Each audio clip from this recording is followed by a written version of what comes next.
Nous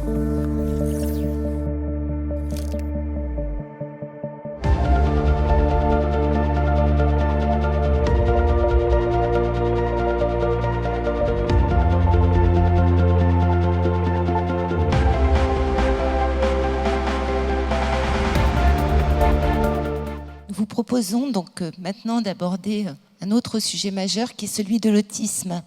L'abandon de la vision psychanalytique, la prise en charge précoce et même très précoce des troubles ont permis de véritables avancées pour les enfants souffrant de troubles du neurodéveloppement, en particulier dans le spectre de l'autisme. En parallèle, de nombreux chercheurs se mobilisent et nous allons notamment vous parler donc d'une étude, l'étude Marianne. Et pour cela, j'ai le plaisir donc d'accueillir le professeur Amaria Bagdadi, sous vos applaudissements. Madame Claire Compagnon, ainsi que Madame Sabrina Philippon-Quider. Bonjour à toutes les trois et j'appelle pour modérer nos échanges Julie Malor, rédactrice en chef adjointe du Point. Bonjour Julie.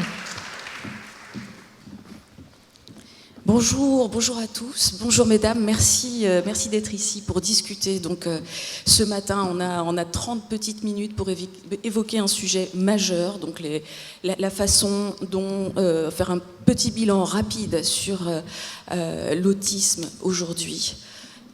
Et puis nous amener au projet de la cohorte, qui est quand même le grand bouleversement, et puis le dépistage. Et puis également avec Sabrina sur la façon dont aujourd'hui on arrive à inclure les enfants à l'école. Alors allons-y, d'où vient-on aujourd'hui? Quel est le bilan avec l'autisme? Comment est-ce qu'on considérait? Quelle était la réponse jusqu'à présent des psys? Bonjour à tous, merci de cette invitation. Je suis heureuse d'être là, de pouvoir rencontrer du public qui vient s'intéresser à cette question de l'autisme. Voilà, moi donc je pilote la politique publique à la demande du gouvernement sur ces questions-là.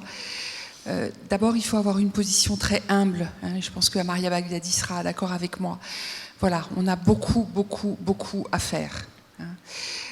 Et on part de très très loin. Et pourquoi en France on part de très très loin? Alors d'abord, il y a une donnée qui est très importante à savoir, c'est-à-dire que c'est les troubles du neurodéveloppement, donc à la fois l'autisme, mais aussi les troubles du développement intellectuel, les DIS, les TDAH, sont des affections, des troubles qui progressent de manière importante, qu'on repère mieux, qu'on diagnostique mieux, mais qui en tous les cas, voilà, on dit entre 12 à 15% des naissances de taux de prévalence dans notre pays, enfin dans tous les pays occidentaux. Donc voilà, quand vous faites 12 à 15% des naissances, il y a à peu près 700 000 naissances dans notre pays, vous voyez très vite, on atteint des niveaux très très importants. Et puis l'autre chose, c'est que pendant très très longtemps, on a très mal accompagné les enfants et les adultes qui étaient porteurs notamment des troubles du spectre de l'autisme. Et pourquoi on les a mal accompagnés?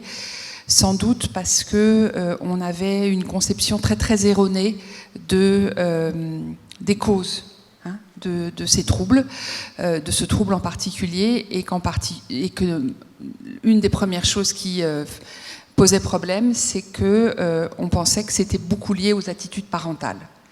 Et bien évidemment, aux mères. Mesdames, vous le savez, on est responsable de tout, notamment concernant nos enfants. Donc voilà, beaucoup de choses. Voilà, donc il y a eu pendant très très longtemps, de la part de la psychiatrie en particulier, une analyse très très erronée, très fausse, de pourquoi un enfant était autiste. Et voilà, et tout ça est en train de changer, donc ça c'est une bonne nouvelle, et tout ça est en train de changer parce qu'aujourd'hui, des chercheurs comme le professeur Bagdadi et bien d'autres dans le monde nous donnent à comprendre exactement à la fois les éléments d'explication de ces pathologies, mais aussi de quelle manière on doit les prendre en charge.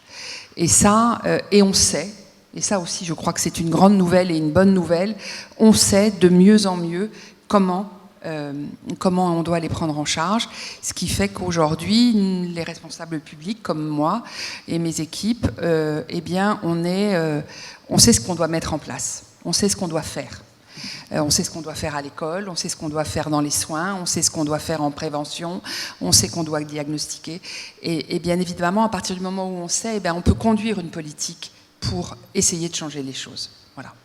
Je vais peut-être rebondir par rapport à ce qui vient d'être dit. Effectivement, aujourd'hui, après quelques années, de longues années d'errance en termes de qualité des parcours pour les personnes autistes, je dis personnes pour ne pas dire les enfants, les adolescents et les adultes, puisque c'est aussi notre propos aujourd'hui, on a déterminé quelles étaient les bonnes pratiques. Alors on va pas revenir sur le passé, mais on va parler de ce qu'il faut faire aujourd'hui et ce qu'il faut certainement améliorer. Aujourd'hui, on sait qu'il y a des interventions non médicamenteuses qui sont efficaces pour améliorer la qualité de vie des enfants, des adolescents et des adultes. Ces interventions non médicamenteuses, qu'est-ce que c'est ? Ce sont des rééducations du langage, de la motricité, ce sont des rééducations des habiletés sociales, parce qu'il faut savoir que dans l'autisme, les enfants ne développent pas intuitivement une motivation à interagir avec les autres.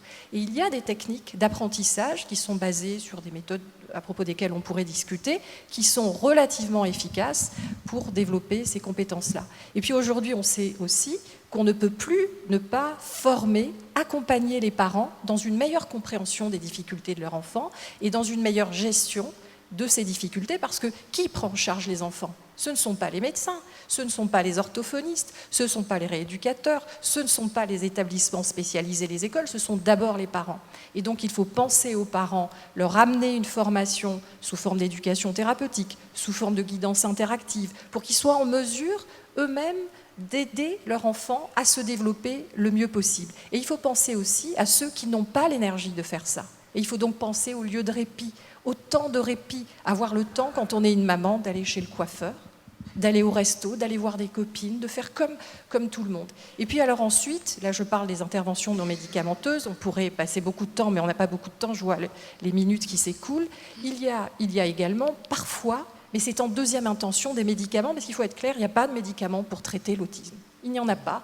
Il y a des médicaments pour améliorer certaines situations associées à l'autisme, de l'hyperactivité, des problèmes de sommeil, des problèmes d'agressivité. Mais il faut bien avoir en tête que les médicaments sont moins bien supportés par les enfants autistes que par les enfants de la population pédiatrique générale. Donc tout ça, ça nécessite une surveillance. Et puis ensuite, on en parlera peut-être par rapport à la recherche, il y a des perspectives mais qui ne relèvent pas encore aujourd'hui des bonnes pratiques, telles que par exemple la Haute Autorité en Santé pourrait les recommander, parce qu'on n'a pas encore assez de preuves d'efficacité. Voilà quelques petits mots sur aujourd'hui ce qu'il faudrait faire, et ce qui malheureusement n'est peut-être pas toujours fait, comme on en discutait tout à l'heure. Oui, tout à fait. Alors, merci déjà de m'avoir invitée ici. Donc, je suis la maman de deux jeunes enfants autistes qui ont 5 ans et 3 ans. Et nous avons eu beaucoup de chance dans notre parcours diagnostic. C'est un parcours qui a duré un certain temps, mais en échangeant avec d'autres parents d'enfants avec autisme, ça n'a pas duré si longtemps que ça. Et on a eu la chance en fait de suivre un programme d'éducation thérapeutique via le CRA du Languedoc-Roussillon à Montpellier. Et effectivement, c'était une expérience très enrichissante où on s'est senti valorisé en tant que parent, on s'est senti soutenu, et ça nous a permis aussi, et ça c'est très important, de rompre l'isolement en fait dans lequel on était, parce que c'est un parcours qui est compliqué, qui peut parfois être difficile, et rencontrer des personnes qui vivent les mêmes problématiques que nous, ça permet de rompre cet isolement et de découvrir tout un monde qui est très très enrichissant. Très bien. Donc, voilà. Alors, mais au départ, il y a quand même le grand changement qui est intervenu en France, c'est la question du repérage, parce que l'autisme a toujours existé, c'est pas une nouveauté, c'est pas non plus un phénomène de mode. Qu'est-ce qui s'est passé alors de ces dernières années ? Alors, un des axes très très importants, je disais tout à l'heure qu'on conduisait une nouvelle façon, une politique publique, je ne vais pas être jargonnante et technocrate, mais voilà, on a mis en place, à la demande du président de la République, une nouvelle politique en matière d'autisme et de troubles du neurodéveloppement. Et un des engagements très forts, c'est le deuxième engagement de cette stratégie, de cette politique, c'est conduire un plan national de repérage précoce des enfants. Et quand on dit repérage précoce, c'est bien évidemment aller au plus près des familles. Et on a donc installé, on n'est pas encore à 100% du territoire national parce que, comme vous le savez, la crise Covid est passée par là, donc ça a été un peu compliqué, mais on est au 1er juillet, on était à 91% du territoire national qui était couvert. Ça sera fini à la fin de l'année. Et je vais vous donner deux chiffres. Quand on a commencé le dispositif en 2019, on avait 150 enfants qui étaient adressés dans ces plateformes de repérage précoce. Qui vont permettre, une fois que les enfants sont repérés, de les diagnostiquer et de les accompagner pendant au moins 2 ans. Eh bien, aujourd'hui, les chiffres, au 1er juillet, puisque c'est les derniers chiffres dont je dispose, il y a 30 000 enfants qui ont été repérés. Moi, j'appelle ça un continent oublié. C'est-à-dire, tous ces enfants qui, à un moment ou à un autre, vous savez, on dit, quand on est parent, ou parfois un peu familièrement, des enfants qui poussent pas bien. On se rend compte en tant que parent qu'il y a quelque chose qui ne va pas. On ne sait pas très bien ce que c'est, mais on se rend bien compte, comme vous avez dû en avoir l'expérience.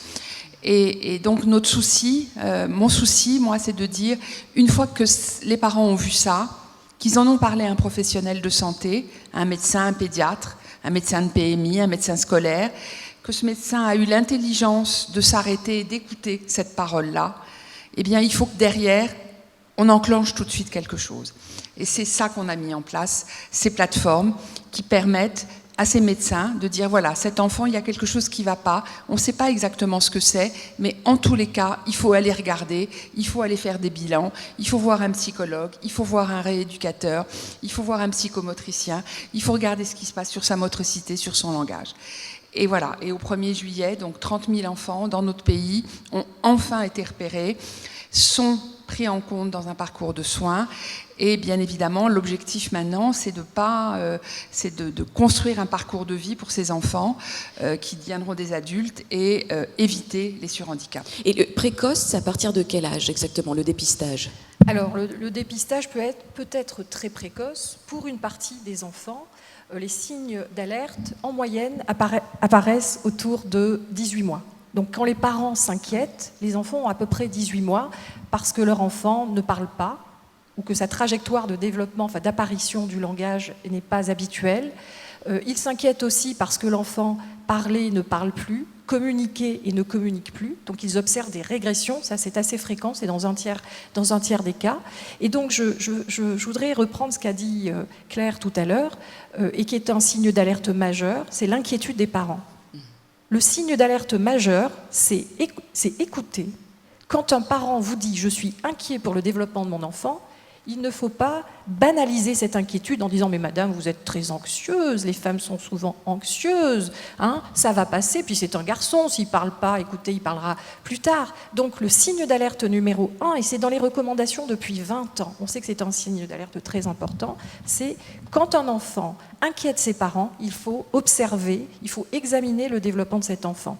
Donc les signes d'alerte sont précoces, autour de 18 mois, mais certains enfants, parce que l'autisme c'est un phénotype très hétérogène, et certains enfants ne manifestent pas de manière aussi évidente leurs symptômes dès 18 mois. Et d'ailleurs, les critères diagnostiques se sont modifiés à tel point qu'on admet que le diagnostic peut être fait jusqu'à 10 ans parce qu'il y a des formes cliniques, notamment chez les enfants qui n'ont pas de retard mental, qui surviennent plus tardivement. Alors après, par rapport au dépistage, moi je voudrais souligner que ces plateformes de coordination et d'orientation, et pour les Montpelliérains, je tiens à dire qu'on en a une qui est au CHU de Montpellier, c'est la PCO 34, troubles du neurodéveloppement, et les informations sont accessibles sur le site du CHU de Montpellier. Pour moi, c'est une révolution, je le dis en tant que médecin. Alors certainement qu'il y aura peut-être dans la salle ou sur les réseaux sociaux des personnes qui diront « c'est pas assez, c'est pas bien, c'est saturé ». Oui, mais il y a enfin des outils pour remettre dans un parcours gradué qui part du médecin traitant, qui part de la ville. On n'a pas besoin d'aller chez le grand spécialiste à l'hôpital qu'il faut attendre 3 mois. On remet dans ce parcours gradué l'inquiétude des parents pour aller jusqu'à un repérage, un diagnostic, et puis tout de suite faire des choses. C'est ça les PCO. On ne va pas attendre 3 ans, comme c'était le cas avant, d'avoir un diagnostic pour aller chez l'orthophoniste, chez le psychomotricien, avoir de la guidance, parce que tout cela, et ça vous ne l'avez pas dit, c'est financé, enfin c'est quelque chose d'extraordinaire, c'est-à-dire que beaucoup de ces interventions n'étaient pas financées par l'assurance maladie. Et donc là, il y a eu un travail juridique, vous nous dire, extraordinaire, qui permet qu'il n'y ait pas de reste à charge. Donc quand les familles contactent la plateforme de coordination, avec leur médecin généraliste ou leur pédiatre, on peut mettre en œuvre un panier de soins qui jusque-là était à la charge exclusive des parents. Sabrina, c'est ce qui vous est arrivé? Vous êtes passée par une plateforme ou ça a été le parcours du combattant? Ça a été le parcours du combattant. Malheureusement, on n'a pas eu cette chance de connaître la PCO. Ça n'existait pas à l'époque où nous avons fait diagnostiquer notre premier enfant. Non, ça a été le parcours du combattant. Et je rebondis sur ce que vous avez dit tout à l'heure. On nous a beaucoup culpabilisés, mon mari et moi, parce que nos premières inquiétudes, elles remontent à très loin en fait. On a tout de suite perçu chez notre premier enfant qu'il y avait quelque chose de différent chez lui. Vers quel âge? Tout petit, je dirais dès ses 3 mois de vie. Voilà, on était face à un bébé qui pleurait constamment, qui était irritable, et puis voilà, au fur et à mesure des mois qui passaient, il n'était pas dans l'interaction. On avait remarqué énormément de choses. Et le discours qu'on recevait, c'était mais vous êtes une mère trop angoissée, vous êtes dans la fusion avec lui, donc forcément il n'arrive pas à se dissocier de vous. Enfin, voilà. Et du coup, ça c'est un discours qui est resté pendant très longtemps. Et on a entamé des démarches en vue de le faire diagnostiquer. Il avait 2 ans et il a été diagnostiqué officiellement à 4 ans. Donc voilà, ça a pris quand même 2 ans pour arriver jusque-là. Donc pendant 2 ans, c'est des doutes, des questionnements permanents. Enfin, voilà, ça a été long. Permettez-moi de préciser que cet âge de 4 ans, pour le diagnostic, c'est un âge moyen en Europe. Ce n'est pas une spécificité française, que si on sait que l'âge moyen d'apparition des premiers troubles est 18 mois, l'âge moyen du diagnostic en Europe, donc dans des pays qui ont les mêmes recommandations que chez nous, c'est 4 ans. Donc on voit bien qu'en Europe et probablement dans le monde entier, il y a un parcours que les parents qualifient souvent de parcours du combattant, qui est très compliqué depuis le moment où ils s'inquiètent jusqu'au moment où un diagnostic et des soins peuvent être mis en place. Bien sûr. Claire? Oui, je crois que ce qui est vraiment important à retenir comme information pour vous qui êtes là et ceux qui nous regardent sur leurs écrans, c'est l'importance d'agir tôt. Voilà, il y a toujours un intérêt à agir le plus tôt possible, à insister. Si un professionnel de santé, pardonnez-moi Maria, ne vous écoute pas ou voilà, dit ce que vous avez entendu, eh bien, il n'est pas dans une bonne position médicale, il n'est pas dans une bonne position de soins. Voilà, votre inquiétude est importante. Et puis la troisième chose, effectivement, c'est que c'est difficile d'avoir un enfant qui présente des troubles du spectre de l'autisme. On peut dire que tout va mieux, mais il y a encore beaucoup de choses qui ne vont pas. Et de toute manière, fondamentalement, ça reste une vie difficile dans cette complexité, d'avoir les bonnes réponses, de trouver les bons interlocuteurs. Je le sais bien et c'est le travail que je m'évertue à transformer. Mais voilà, il faut absolument être entendu dans ces difficultés. Et puis, voilà. Et puis, bien évidemment, aujourd'hui, il y a des dispositifs qui permettent, vous l'avez dit à Maria, d'être solvabilisés pour faire ces bilans qui coûtent cher. Un bilan neuropsychologique, un bilan orthophoniste, un bilan motricien en psychomotricité, tout cela coûte cher parce que c'est des professionnels qui sont compétents. Et puis la dernière chose sur ce point du repérage précoce sur lequel je voudrais insister, c'est l'importance d'avoir des professionnels qui sont compétents en la matière. Voilà. Tout le monde n'a pas aujourd'hui la compétence pour intervenir avec efficacité auprès de ses enfants ou auprès de ses adultes, auprès des personnes. Et il est donc extrêmement important que vous sachiez les uns et les autres posez les bonnes questions. Quelle est votre formation? Est-ce que vous êtes formé sur ces troubles? Vous avez le droit d'exiger d'avoir un professionnel qui soit un professionnel compétent sur ces sujets. Et comme, évidemment, il y a plein de maladies, il y a plein de troubles, tout le monde n'a pas la compétence sur l'ensemble des champs, et donc c'est essentiel. Ouais, ça demande beaucoup d'assurance aux parents, forcément, d'aller trouver le praticien compétent. Moi, j'ai envie de vous poser la question aussi de savoir, parce que le débat porte sur l'origine de l'autisme, donc on est sur le moment où on détecte, mais avant, où en est-on de la recherche? Qu'est-ce qu'on sait exactement de l'autisme? Alors je vais vous dire aujourd'hui, puisque vous posez la question des origines, moi je traduirais cette question en termes de que sait-on des facteurs de risque de l'autisme. On sait aujourd'hui, pour l'autisme et pour d'autres troubles neurodéveloppementaux, par exemple le TDAH, l'hyperactivité, qu'il y a des facteurs de prédisposition génétique. Cela fait plusieurs dizaines d'années que c'est mis en avant. Toutefois, on ne peut pas réduire ni l'autisme ni les autres troubles neurodéveloppementaux à des maladies génétiques. Et comme pour beaucoup de conditions chroniques, comme beaucoup de maladies chroniques, je crois qu'hier on a parlé des effets de la pollution, des maladies respiratoires, etc., le modèle aujourd'hui explicatif est qu'il y a une interaction entre des facteurs de prédisposition génétique et des facteurs liés à l'environnement. Et donc aujourd'hui, la question des origines de l'autisme, elle trouve sa place dans la question également de la santé environnementale. Donc, pourquoi je dis ça? C'est parce qu'on sait que les expositions des bébés dans le ventre de la maman, les premières années de vie, ces expositions à des médicaments, à des pesticides, à des perturbateurs endocriniens, etc., on pourrait allonger la liste, ont une influence sur leur santé à très long terme, lorsqu'ils seront adultes. Ces expositions ont aussi une influence sur le développement cérébral, le développement des cognitions, de l'intelligence, du langage. Et ce qu'on ne sait pas pour l'instant, parce qu'il y a eu des études qui ont été réalisées, on appelle ça des études de cohorte, c'est-à-dire de très grandes populations, de femmes enceintes qui ont été suivies avec leur bébé, on n'a pas la démonstration pour l'instant que ces expositions, additionnées à des facteurs génétiques, donnent lieu à des maladies neurodéveloppementales. Et donc, il y a ce projet qui a été évoqué, qui est ce projet de cohorte Marianne, qui vient essayer de répondre à cette question des facteurs de risque au sein d'un modèle. Hier, j'ai vu sur Internet qu'il était question de santé globale. Voilà, dans une approche de santé globale, on pense qu'il y a une interaction entre de multiples facteurs qui entraînent peut-être des formes très différentes, parce que vous savez que l'autisme c'est très hétérogène, des formes très différentes de ce problème de santé qu'est l'autisme, et donc des besoins de traitement peut-être très différents d'un enfant à l'autre. Ça représente combien de personnes, combien de temps cette cohorte? C'est un champ d'études qui... Quelle ampleur? Immense.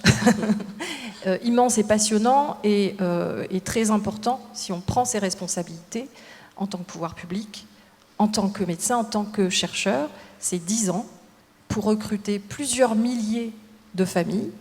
Et quand on dit famille, c'est la maman enceinte au 2e trimestre de grossesse avec son petit bébé, le papa de l'enfant, et puis parfois les frères et sœurs. Et on les suit depuis la grossesse jusqu'au moment de la naissance, puis aux 6 ans de l'enfant. Et à 6 ans, on est en mesure de faire des diagnostics médicaux de l'autisme, mais pas seulement. Des troubles de l'apprentissage, les 10, du TDAH, du retard du développement, l'intelligence. Et à quoi ça sert de faire ça? C'est que tout au long du suivi, on va recueillir énormément de données, des métadonnées. Pendant la grossesse, on va recueillir des informations sur la santé de la maman. On aura recueilli même des informations sur la santé de la maman et du papa avant la grossesse. On va recueillir des informations sur comment s'est passé l'accouchement, sur la santé du bébé, sur les expositions professionnelles, à la maison, les expositions domestiques, les expositions à la pollution atmosphérique, dont on a entendu hier Grégoire Mercier nous dire que ça concernait, que ça entraînait une mortalité très importante, mais ça entraîne aussi une morbidité très importante. Voilà. Et donc, toutes ces données, nous allons les réunir et elles vont nous permettre d'identifier les facteurs de risque de l'autisme et peut-être aussi ces facteurs de protection. Peut-être qu'il y a des mesures de prévention, parce qu'on parle beaucoup de traitement, mais on parle moins de prévention. Absolument. Alors, c'est passionnant et ça donne énormément d'espoir pour l'avenir. Mais aujourd'hui, tous ces enfants qui sont détectés, 30 000, c'est absolument énorme. Ils vont à l'école ou vont devoir y aller. Comment est-ce qu'on adapte le système scolaire, enfin l'école de la République? Et qu'est-ce qu'on en fait de tous ces enfants? Alors la difficulté, comme le disait à l'instant Maria Baghdadi, c'est la diversité des profils de ces enfants. Ils n'ont pas tous le même niveau d'atteinte et le même niveau de gravité de ces troubles. Donc le souci que nous avons aujourd'hui avec l'Éducation nationale, son ministre, c'est de mettre en place, et c'est ce qu'on fait de manière intensive depuis 4 ans, de mettre en place une espèce de gradation des réponses pour s'adapter à tous les types de handicap et le niveau de gravité pour chacun de ces enfants. Donc on a mis très concrètement en place des dispositifs très renforcés. Alors on a fait le choix, dans la continuité de ce dispositif, de ce plan national de repérage et de diagnostic des enfants, des tout-petits, de mettre l'accent très fort sur la maternelle. Voilà, et on a mis des moyens très importants sur l'accueil des 3 ans, puisque maintenant la scolarité à 3 ans est obligatoire, de mettre en place des dispositifs. Alors on appelle ça des unités d'enseignement maternel autisme, des UMA. Et puis la même chose dans l'élémentaire, mais on en a moins. Il va falloir qu'on accélère sur cette partie-là. Et puis ça, c'est pour les enfants qui ont notamment qui n'ont pas la communication orale, qui ne parlent pas, pour lequel il va falloir faire un très très gros travail d'accompagnement pour restaurer, dans la mesure du possible, mettre en place les éléments du langage. Et puis l'idée surtout, c'est que ces enfants, ils sont à l'école, dans des unités spécialisées, mais que l'important, à un moment de leur parcours, c'est qu'ils aillent à l'école, dans la classe comme les autres. Et donc voilà, on fait des temps d'inclusion.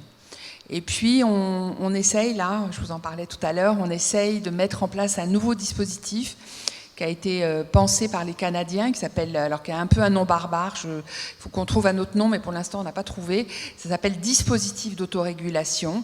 C'est-à-dire que là, à l'inverse, c'est des enfants qui sont dans leur classe, comme tous les enfants, et à des moments particuliers, à des moments clés dans leur journée, quand on voit qu'ils commencent à s'agiter pour les enfants TDAH, qu'ils ont des problèmes de concentration, qu'ils ont du mal à suivre, qu'ils ont lâché l'attention, qu'ils sont fatigués, parce que c'est des enfants qui se fatiguent vite.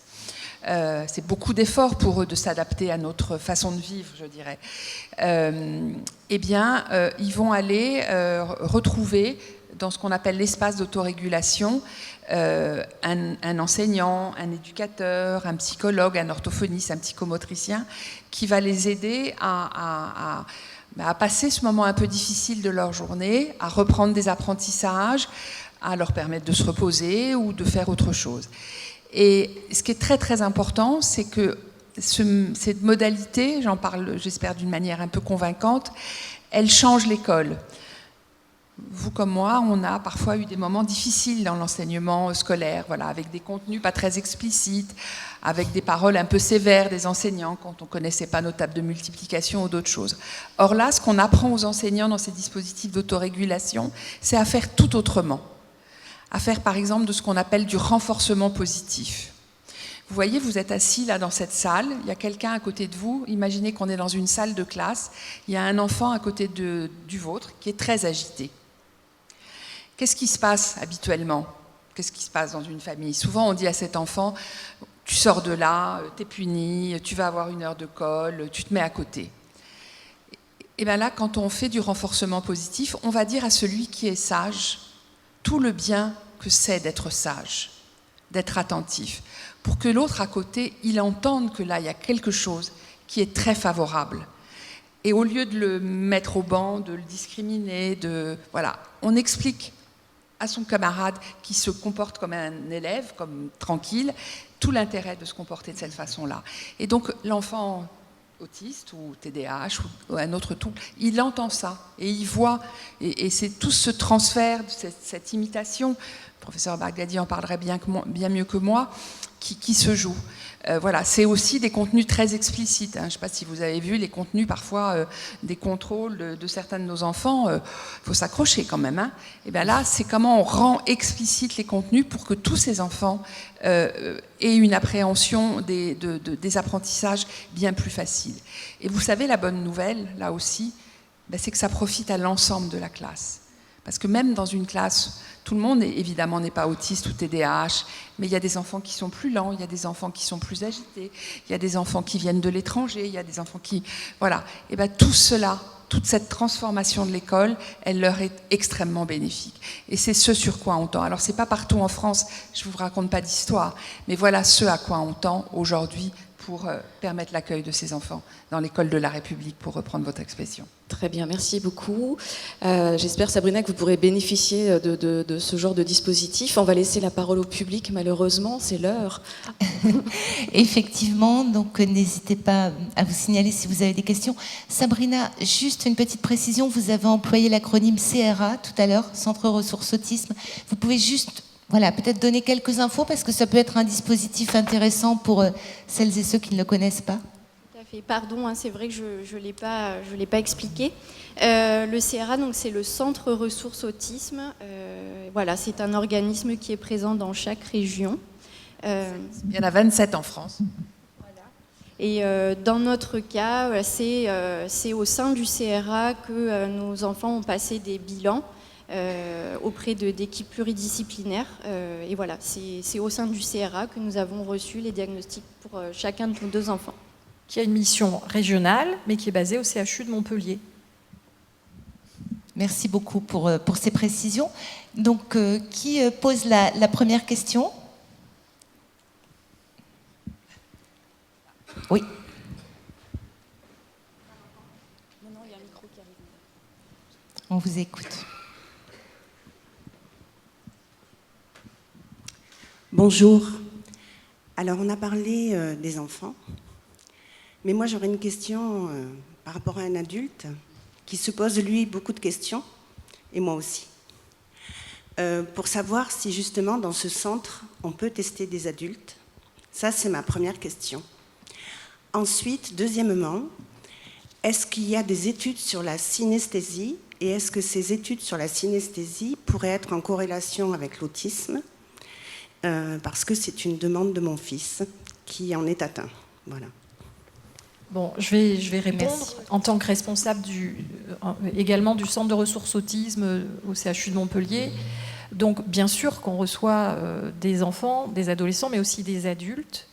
Les adultes peuvent nous solliciter sur adressage d'un médecin spécialiste, susceptible. Alors je vais vous expliquer pourquoi, parce que parfois les personnes râlent, mais pourquoi je ne peux pas rentrer directement. Sur adressage, de façon à ce qu'une personne qui est à Perpignan ou à Carcassonne bénéficie ensuite, après l'annonce des résultats des préconisations, d'une coordination de son parcours. C'est-à-dire que le Centre de ressources autisme est une structure dite de 3e ligne, c'est-à-dire qu'elle vient en appui au diagnostic, en appui à la mise en place des prises en charge, et puis elle intervient surtout dans les situations extrêmement complexes, et il y en a beaucoup qui concernent des adultes. Hein, voilà. Donc, sur adressage de son médecin, avec un courrier médical, il pourra bénéficier d'une évaluation multidisciplinaire. Nous sommes organisés pour cela. Et au-delà de la question qui concerne, je ne sais pas dans quelle situation est votre fils et quel âge il a, au-delà de la question du diagnostic, nous avons des dispositifs organisés sur Montpellier et Nîmes d'appui à la scolarité au lycée et à l'université. Ça s'appelle Aspi Friendly. C'est quand même très intéressant. Nous avons une convention avec l'Université de Montpellier et l'Université de Montpellier 3 pour permettre une intégration, enfin une inclusion, puisqu'on utilise ce terme-là pour les enfants maternels, etc., une vie d'étudiants la meilleure possible, avec des aménagements et une collaboration avec l'université. Et pour les synesthésies ? Alors, pour ce qui est du protocole, je n'ai pas connaissance de protocoles qui vont dans ce sens. Est-ce que ceux que vous évoquez, ce sont des problèmes dans l'intégration sensorielle, dans les particularités sensorielles ? Est-ce que c'est ça que vous évoquez ? D'accord. Alors, ça, c'est une particularité très forte et j'allais dire presque Alors, elle existe dans l'autisme de manière plus forte que dans les autres troubles neurodéveloppementaux, mais elle existe dans les autres troubles neurodéveloppementaux, notamment dans le TDAH. Et c'est d'ailleurs un signe d'alerte non spécifique et très précoce. Beaucoup d'enfants qui pleurent lorsqu'ils sont tout petits, qui vont avoir des troubles neurodéveloppementaux, pleurent parce qu'ils sont irrités, agacés, fatigués par leur environnement sensoriel. Et donc, on revient à l'inclusion, on voit que tout est dans tout. Pour favoriser un parcours inclusif pour un enfant qui a des troubles neurodéveloppementaux, c'est ce que vous disiez, Claire, on va faire attention à avoir un environnement TND ou autisme friendly. Donc nous n'avons pas de protocole de recherche spécifique, mais par contre, si votre fille s'intéresse à cela, nous avons un centre de documentation au centre de ressources autisme et nous avons beaucoup de documentation sur cette dimension-là. Il y a aussi le centre d'excellence sur l'autisme et les troubles neurodéveloppementaux. Nous avons la chance d'être un des centres labellisés en France et nous avons beaucoup d'informations sur notre site internet que je recommande à votre fils de consulter. Absolument. Oui, il y a aujourd'hui un certain nombre d'enseignes, de grandes enseignes d'hypermarchés qui ont décidé de mettre en place ce qu'on appelle les heures calmes, c'est-à-dire, et là aussi, hein, c'est un dispositif qui peut convenir à tout le monde, c'est-à-dire un moment où on peut faire ses courses sans avoir trop de lumière, trop de bruit, trop de pollution auditive, et voilà, et c'est effectivement très utile pour les personnes autistes, mais très utile pour plein de gens aussi. On pourrait y passer la journée à parler de ça, juste pour vous dire qu'il y a... Par contre, on a des travaux chez les enfants, et les particularités sensorielles dans l'autisme sont le générateur de l'anxiété sociale. Vous voyez comme on peut prévenir trop d'anxiété sociale en diminuant... Bon, mais on nous regarde pour nous dire qu'on parle trop. Pas du tout. Alors, est-ce qu'il y a une autre question ? Oui, je vois des mains se lever vers le fond, s'il vous plaît. Merci beaucoup.